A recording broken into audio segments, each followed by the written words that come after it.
Welcome to AUTOMAPPPS robot programming tutorial. Today's lesson is about programming robot handling in its easy mode. Activate the collision check for fast feedback on proximity and collisions. Now add a new action and select Pick Action, then follow the dialog. Select the part to be picked first.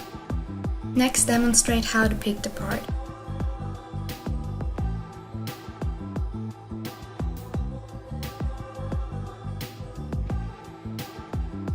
Next, demonstrate how to approach or reuse a previously trained approach motion. Next, demonstrate how to lift up the part. As a next step, add a new action and select Place Action.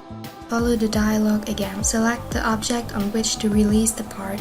Next, demonstrate how to place the part on the selected object.